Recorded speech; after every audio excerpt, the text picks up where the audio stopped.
Hello friends, সবাই কেমন আছেন? আশা করি সবাই ভালো আছেন। আমি চলে এসেছি আজকে একটা নতুন ভিডিও নিয়ে। আমার গলার সুরটা অবশ্য বসে গেছে, ভালোভাবে কথা বলতে পারছি না। ভুল ত্রুটি হলে ক্ষমা সুন্দর দৃষ্টিতে দেখবেন। আমি আজকে যে রেসিপিটা দেখাবো, এটি হলো নিমন্ত্রণ বাড়ির যেভাবে মাছ রান্না করে সেইটা। অবশ্য রান্নাটা আমি করব না, আজকে রান্নাটা আমার দিদিমা করবেন। দিদিমা ভালো রান্না করতে পারে। এই নিমন্ত্রণ বাড়ি কীভাবে রান্না করতে হয় দিদিমা খুব ভালোভাবেই জানেন, সেই জন্য আজকে রান্নাটা দিদিমাই রান্না করবেন। নিমন্ত্রণ বাড়ির এইভাবে মাছ রান্না যে কেন এত সুস্বাদু হয় আর কেন গ্রেভিটা এত গাঢ় হয় সেইটা কিন্তু আমরা অনেকেই জানি না। কিন্তু কীভাবে নিমন্ত্রণ বাড়ির মতো বাড়িতে রান্না করব মাছ, সেইটা দিদিমা পারফেক্টলি আপনাদেরকে দেখিয়ে দিবে আর কি। এই দেখুন, এখানে আমার ছোট দাদু আছে, মাছ মেরে নিয়ে আসছে, জাল থেকে মাছ ছাড়াচ্ছে। আর এই যে আমার মা এখানে মাছ কাটছেন। বাবা মা ঘের থেকে মাছ মেরে নিয়ে এসেছিল, সেইগুলো আমাদের ঘেরের মাছ। এইগুলো বাবা মেরে নিয়ে এসছেন, মা এগুলো কাটবে।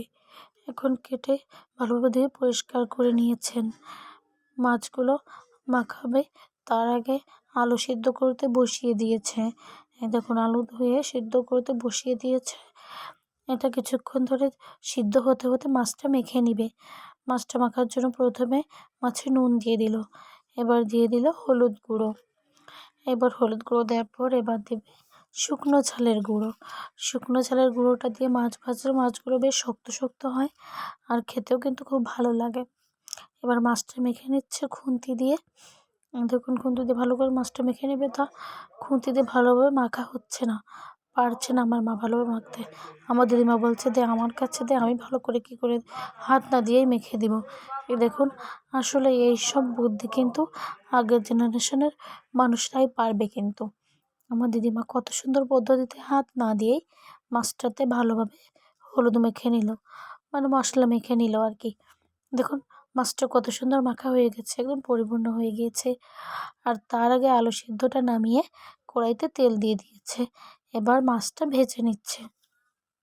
মাছগুলো খুব লাল লাল করে ভেজেছে। দেখুন, একদমই নিমন্ত্রণ বাড়ি যেরকমভাবে মাছ রান্না করে সেই রকম খুব সুন্দর করে মাছগুলো ভেজে নিয়েছে।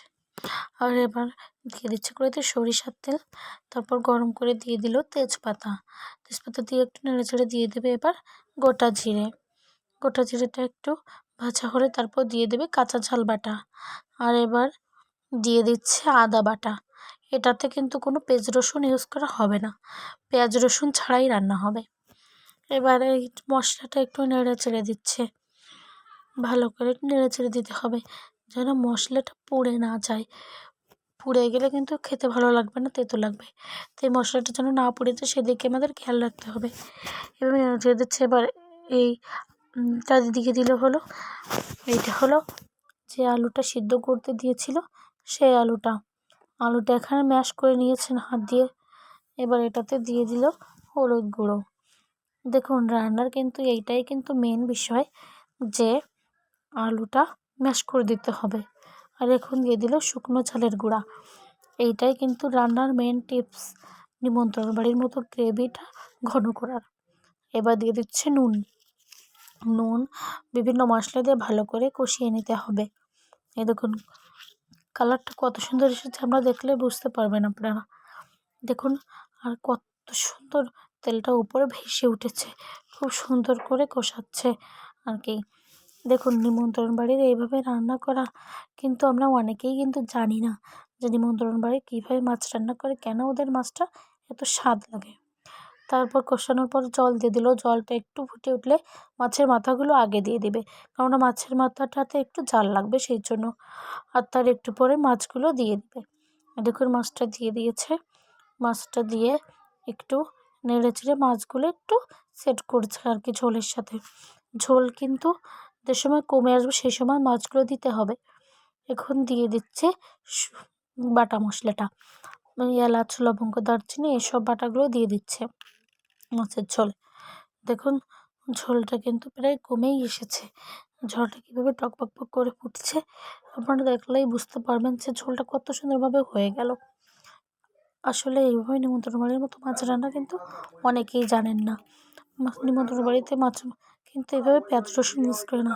পেঁয়াজ রসুন ছাড়াই এই রান্নাটা যে এত ভালো হয়, আপনারা অবশ্যই এই রান্নাটা একবার এইভাবে করে খেয়ে দেখবেন। দেখবেন খুবই ভালো লাগবে, মন্দ লাগবে না কিন্তু খেতে।